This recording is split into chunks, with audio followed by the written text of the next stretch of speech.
Assalamualaikum warahmatullahi wabarakatuh.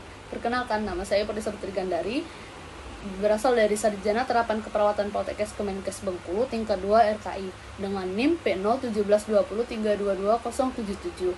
Di sini saya berasal dari kelompok 7 yang berjudul GGK. Pada tahun 2013, banyak 2/1000 penduduk atau 499.800 penduduk di Indonesia menderita penyakit GGK. Apa itu GGK?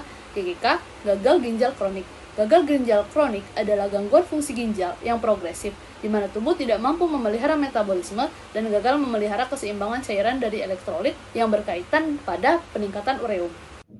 Baiklah, selanjutnya kira-kira apa sih penyebab dari gagal ginjal kronik? Gagal ginjal kronik disebabkan oleh kerusakan jaringan ginjal yang dipicu oleh penyakit jangka panjang.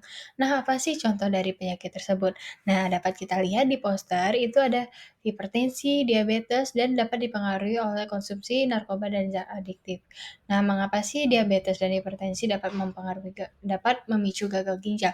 Nah, karena diabetes dan hipertensi dapat merusak pembuluh darah dari ginjal. Nah, pembuluh darah dari ginjal ini berfungsi penting dalam menyaring limbah dan cairan berlebih di dalam darah. Selanjutnya, apa sih faktor risiko gagal ginjal kronik? Ada 9 faktor. Yang pertama ada usia. Jadi semakin tua seseorang, semakin berumur seseorang, maka fungsi ginjal orang tersebut juga akan menurun. Yang kedua ada suku. Tentu saja di Indonesia karena banyak ras suku bermacam-macam, maka setiap pola makan atau pola kebiasaan juga menyebabkan gagal ginjal kronik. Yang kedua ada glomerulonefritis, yaitu peradangan di glomerulus. Kita semua tahu bahwa glomerulus adalah struktur bagian ginjal. Sedangkan ginjal untuk menyaring racun yang ada di dalam tubuh kita sebelum dikeluarkan melalui urin. Yang keempat ada jenis kelamin. Yang kelima ada penyakit bawaan. Yang keenam ada makanan yang dikonsumsi yang secara tidak sehat. Yang ke-7 ada penggunaan atau konsumsi obat tertentu, karena pada obat tentu saja memiliki efek samping sehingga bisa menyebabkan berbagai penyakit, salah satunya gagal ginjal kronik. Yang ke-7 ada riwayat keluarga.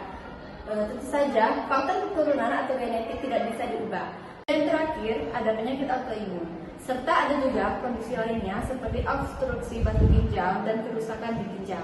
Sekian dari saya dan akan dilanjutkan oleh rekan saya selanjutnya. Apa tanda dan gejala pada pasien gagal ginjal kronis? Yang pertama adalah mual muntah. Mual muntah dapat terjadi karena ginjal tidak berfungsi dengan baik sehingga menyebabkan penumpukan limbah dan racun di dalam darah.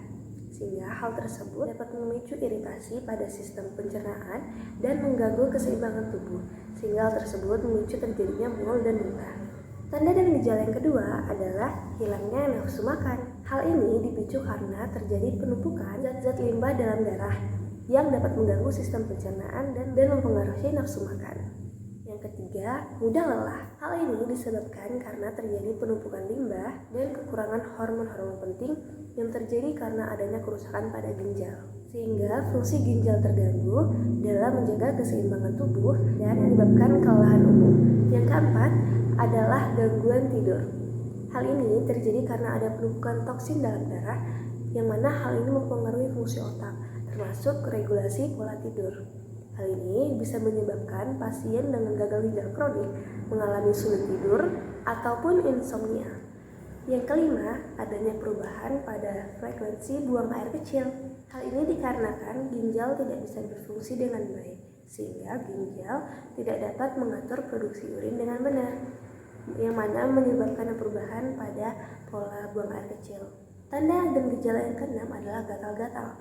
Hal ini dikarenakan adanya penumpukan limbah dan racun dalam darah yang tidak dapat dikeluarkan dengan efektif oleh ginjal, yang mana hal ini dapat mengiritasi kulit dan memicu sensasi gatal. Yang ketujuh adalah sesak napas. Hal ini dikarenakan adanya penumpukan cairan berlebih pada paru-paru dan rendahnya kadar oksigen di dalam darah akibat dari gangguan keseimbangan elektrolit, yang mana hal ini pastinya akan mengganggu dan mempersulit pernapasan. Yang kedelapan adalah hipertensi. Hipertensi disebabkan karena ginjal yang terganggu tidak dapat mengatur tekanan darah dengan baik, yang mana hal ini menyebabkan peningkatan volume darah dan ketegangan pembuluh darah, sehingga tekanan darah pada pasien gagal ginjal kronik meningkat.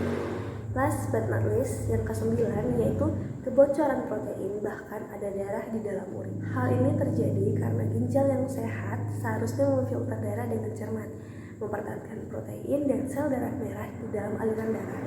Namun, pada kondisi pasien gagal ginjal kronik, membran ginjal itu rusak, sehingga memungkinkan protein dan sel darah merah bocor ke dalam urin.